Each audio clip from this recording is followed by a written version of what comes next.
Hey there, everybody. Welcome back with the Plat. Purplatypus is the name, and welcome to another Honkai Star Rail video. I figured it'd be kind of fun. I just finished last night, and then I went to bed. Oh, didn't mean to do that. I just finished my final story mission that's currently in the game. So I've completed the entire main story that's currently available in the game, and I thought it'd be a fun time to kind of review the game. It's going to be a bit casual. I'm not a professional reviewer or anything. I'm mostly going to just do a pros, cons, and then one or two neutrals that I think can kind of go either way depending on you. And even I'm not so sure if I like them or not yet. But first, we'll just go with the positives, neutrals, and the cons. That way the video gets slowly more negative for engagement. All right.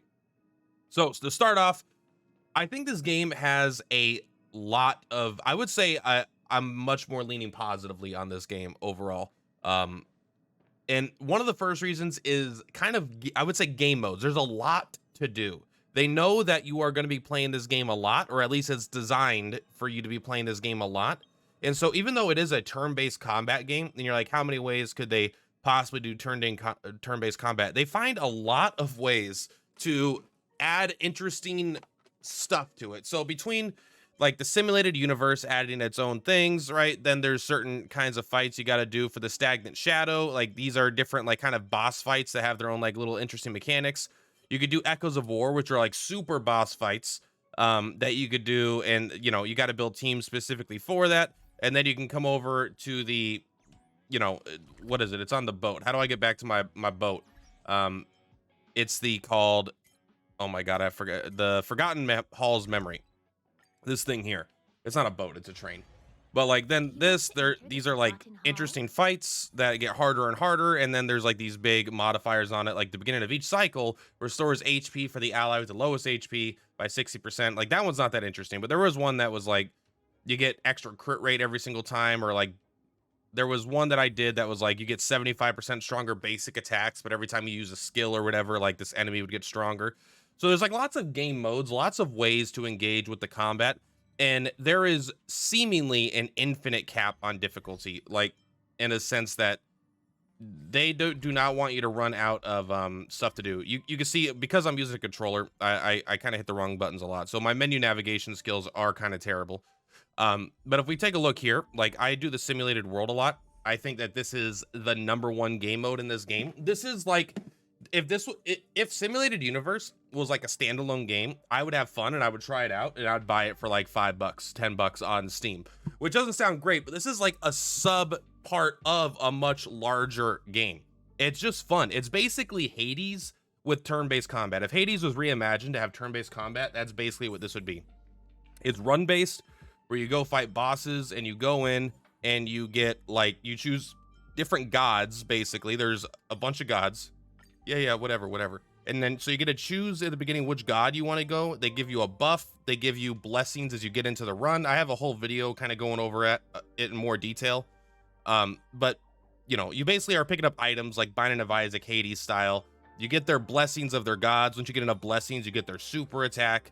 And then you can also find like items that completely change the way your characters go, and you go through and try to beat the boss and you get rewards for it. So it is an incredibly fun system, but also like just in terms of difficulty, right? Like I've completed world 4 and I've completed all the main story.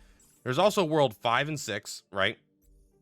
And so not only is there world 5 or 6, but the difficulties get harder and harder and harder. Like this is just difficulty 1 of world 5, which I can't clear yet.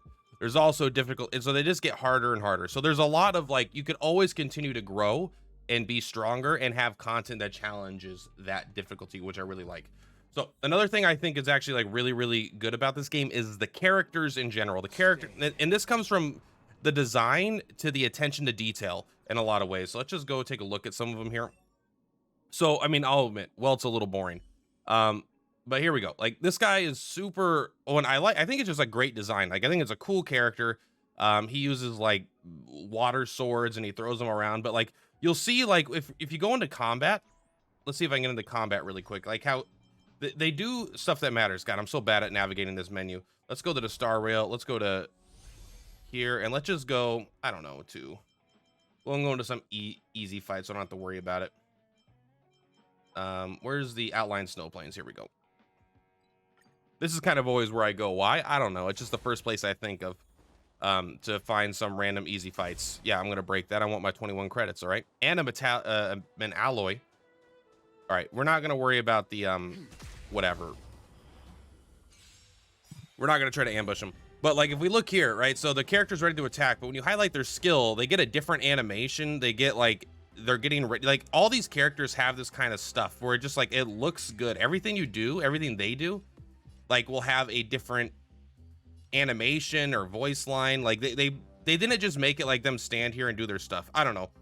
Maybe it's a small touch, but I just really like how the attention to detail of the characters and the character design in general. We don't need to go ahead and sit in here anymore. And so let's take a look here. Like if we take a look at like Bronya, right? Bronya looks pretty cool. I mean, she's not like insanely cool, but I mean, I do think she's like a pretty cool.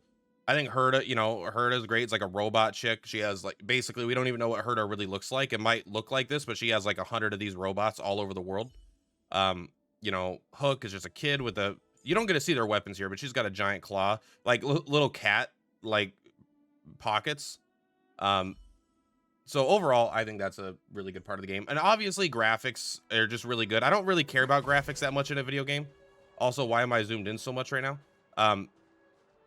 But and honestly, like when it's anime like this, I feel like it's a little bit harder to make it look bad, but I don't want that to also I don't want to undervalue that the game does look good. Obviously, this is not the environment to show that off at.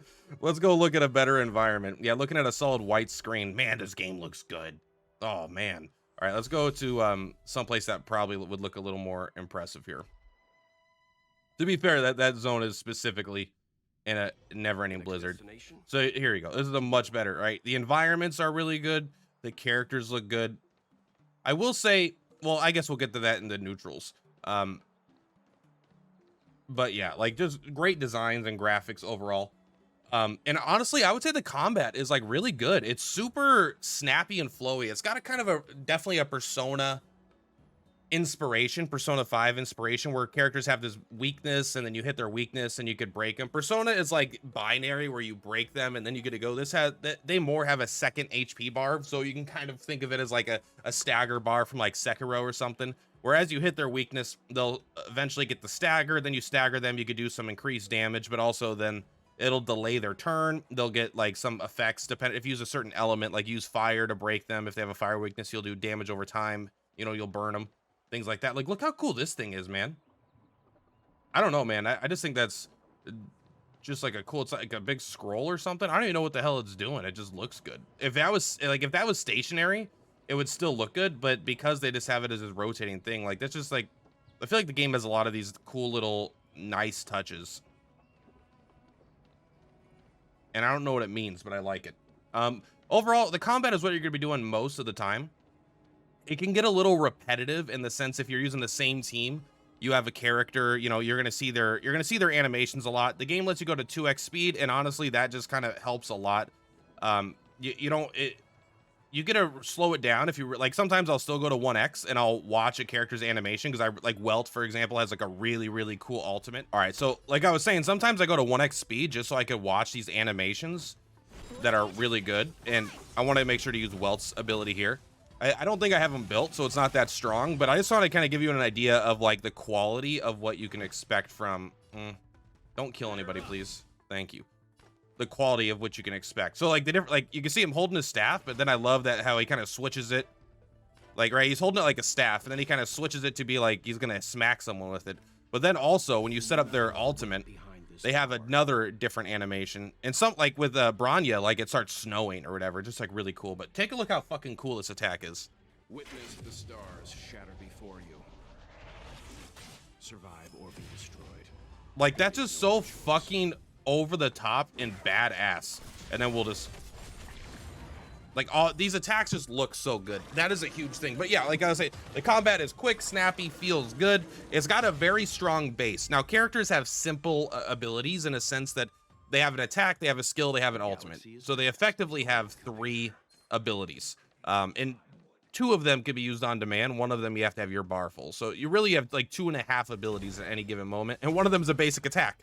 So it's like characters really feel simple on when you're looking at them, but when you actually use them in combat, they actually feel quite a bit different. And because you have 4 characters, it actually makes each individual it feels better, not if you think about each character as having like a couple skills, but if you think of your team as having 4 or 5 skills, or your team has 4 skills, 4 ultimates, and maybe some uniqueness in their basic attack. So you're kind of building a unit. So they're kind of all combined into like, at least in my mind, like one team has a lot of things they could do. It's not as much about individual characters having the absolute most skills, but they all bring something to the table. And I think the team composition in this game is really, really good and fun. Overall, got almost nothing negative to say about any of this stuff because we haven't got to the negatives yet. But let's get to the neutrals next. So neutral, I'm going to have one primary one here, and that is the progression system. So this is a neutral. I lean towards negative, but it could be a sometimes it's a positive, sometimes it's a negative. Overall, I'm going to put it as neutral, and it'll change. This will be very much dependent on how you feel about the stuff. But there are a lot of ways to make a character stronger. A lot. So first, you have a character. They have a level, right? Do I have any low level characters right now? I have a level 30 character here. All right, she's level 27. I could bring her. You can see her level cap is 30. Characters like this have a level cap of 50, right? And so first you got to level up a character to their level cap. So let's go ahead and get Natasha up to level 30. So you get stronger from doing that. And then you can ascend a character. Ascending a character will increase their stats and it'll increase their level cap. And so now you can level her up again. So there's the level system. There's the ascension system. There's the light cone system, which is like an equipment, basically. So these are all different equipments. This is what you get from the gacha if you don't get characters. You're gonna get these, right? And so there's certain ones, they're divided by paths of characters. So each character has like a path based on kind of what they're built around, right? This character is an abundance character, which means that she is a healer, or at least heal themed. I'm sure that they'll play around with that system more in the future. But any of these light cones is what they're called, that are, you'll see a green thing in the top left corner. That means this is an abundance style one, and you'll get an additional effect. You could use any one you want, but you don't get the secondary effect. You just get the flat stats. So you want to use one that's designed for that path because you get the stats and the bonus effect. So these light cones have the exact same system as the characters. You have it here. You can equip it, and now we can come to the light cone. We can enhance it, so we can level up the light cone, right? Just like we could with the other one, except it uses a different resource to level it up. What's the level cap on this one? 20. Let's just level it up to 20. I should probably get some more of these, huh?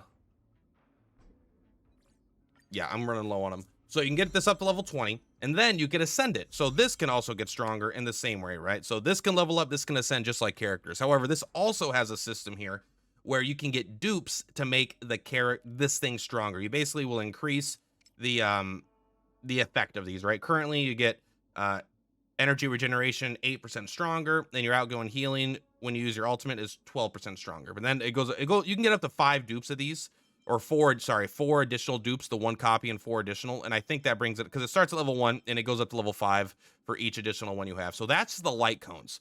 The light cones are choosing which light cone and which passive you want to go with the character, on top of having to level them up and enhance them, and then also get dupes of them to make them stronger. Then we get to the we're not to the complicated part yet. This is to all the very simple basic stuff. We still have one more that's simple and basic. Now we get to the basically talent tree. Every character has one of these, and they'll have some bonus abilities, and these are things that you can grind to basically get. Like, all right, I want her to have 4% more HP. These are pretty binary. Like, you just level them up as you get enough stuff, and the character will get stronger, right? Instead of having a level 3 ultimate, which heals 10% of her max HP plus 188. Now it heals 10.9% plus 230. And so I can level all these up. It just makes her ability stronger. They go up to level 15, except for the basic attack, which I think goes up to level 10. So this is another way to make your character stronger. As you get these resources, as you get to the higher levels, you do need to start being really wise with your decisions, because these do not grow on trees, despite them being plants. For some of these, like this one looks like it's literally a sprout of life. these you have to grind, and you have very limited amounts of, at least on a day-to-day basis. Over time, I'm sure you can get them all, but in the short term, you're definitely going to want to, as these get up a higher and higher level, you're going to want to make sure to use them wisely. So that's another way to make a single character stronger, which, so light cones has got you. The character is kind of, you know, that just, there's not that many resources that go into it. That one's pretty simple, but you have to make story progress and traveler level in order to unlock the ability to ascend. And then you have the traces, which is mostly grinding to get stronger, but it's, you're guaranteed to get results. Once you get these things, you get a guaranteed thing out of it. Now we get to the relic system. You're probably familiar with this. It's in a lot of gotchas, but you have, this is really the equipment. So the equipment in itself is very, very complex. There's a lot going on here, right? There is a, we're just going to, it's actually too complex for this video. We're going to just kind of keep it simple here. But basically, you could roll these equipment. There's different sets of equipment. The equipments have random stats associated on them. So in order to find perfect equipment, you're going to have to do a lot of grinding. But the rate of the return you get for the effort gets lower and lower over time. So the difference between having, like, I could easily make Natasha, who has like 300 attacks, 700, almost, let's say 800 HP. I can make her have 2000 HP and almost 1000 attack by equipping relics right now. Like some of my stronger relics probably. But then to get her, like, so initially you get a huge boost because you have nothing and you get a huge boost. And as you slowly start to chase a slightly better piece of gear, and it's like, oh, well, that one's not optimal, but it's close. So you have to grind like hundreds and hundreds of times to get one little upgrade to upgrade the character. That would, and all that effort is better spent on upgrading a different character, because again, they're going to see bigger rates of return. So it incentivizes to not try to completely complete a character with their perfect gear, but to instead get it pretty good and then move on to another character and get their stuff pretty good, because you're getting way more for the time you put in for an overall account power level. And so you can also get dupes of characters, right? And so there's just like all these systems. There's a lot of systems that goes on here. And I might even be forgetting one. I don't know, even though it's not on this screen. But so the reason this is a positive and negative is that it gives you always something to work on. You're never done. Which is exactly as it sounds. Like sometimes it's great because you're like, all right, well, I want to work on Serval today, right? I haven't made Serval stronger in a long time. Let's see if I can go grind her some equipment. Let's level her up. Let's ascend her. Let's see if I can ascend some of her light cones. Just you always have a character you could work on to make them stronger, to make your account overall stronger. The other hand is you always have something to do. You never feel like you're done with a character. And if you ever do get to the point where you feel like you're done with a character, that's likely because you're settling. And so I don't know. I actually like it because now that I'm kind of done with the story and I want to keep playing, this is a really fun thing. I'm excited to get the most out of each of these characters to see what they're really capable of, because it's hard to tell when you're leveling and you just have like, all right, this guy's level 50 with good light cones and this character's level 30 with no light cones. Of course, they seem weak, but maybe if you put in the same amount of resource, they'll actually be quite a bit stronger.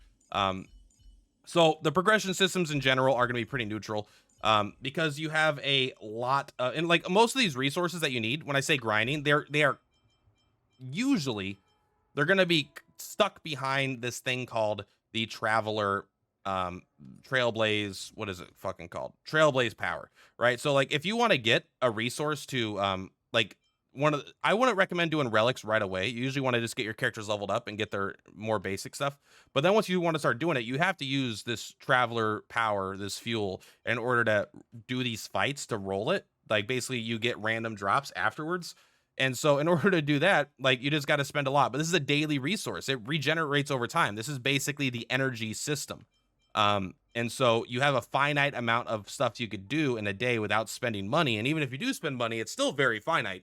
You just get to do maybe 4 times more in a single day if you spend as much as you could every single day on energy refreshes.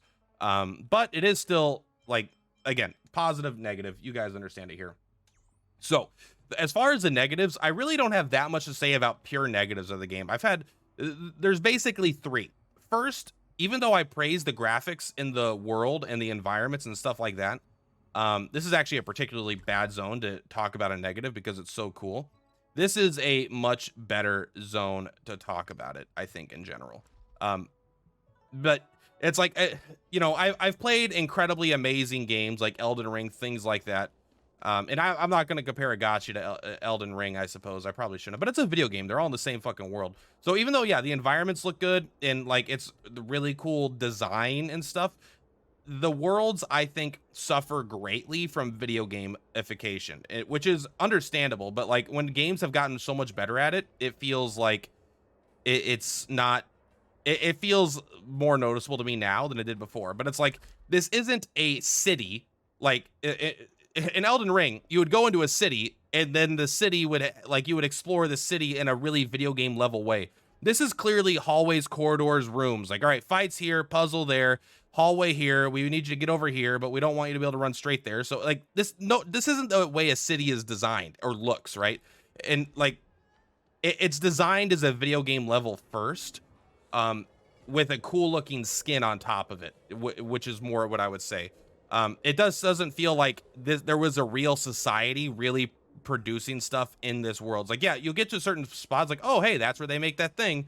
But it's like, how do the workers that work here go from point A to point B, right? They have to walk through this fucking maze every time. And so that's something I would consider a negative. And I don't think I've really had that in negatives before, but like video games have gotten so much better, I feel like, at this environmental design that it kind of stands out for me personally. But the reason I didn't want to do it in the one area I was in is this area actually did feel like this could be designed this way, right? They got this area is a particularly good example of what I would love to see in more of the game.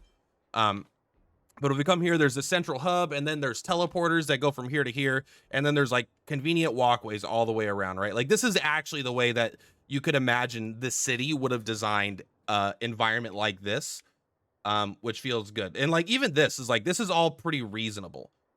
But when I compare that to like this, like to me, this just looks kind of like a mess. You know, I don't really like these zones particular. And I would call that a negative, but that's a relatively minor one because it's still a video game gameplay combat first. You know what? This one might seem petty, but I'm running around like this. You know what I wish I could do? You already know it. Jump. Where's the jump button, man? How, like, maybe Welt can't look like he's cool while he's jumping, but come on, you can make a cool jump for the Trailblazer. I just like, I wish there was a jump button. Like, this would just be fun to just walk around. Like, so you have an attack, but what if you could do a jump attack? Jump attack. I mean, they would have to add like an extra 2 to like 4 animations per character probably, because like jump attack. What if you like are sprinting and then jumping and then, you know, sprint jump attack? Maybe that's, so I get that's a lot of work, but man, it just feels good.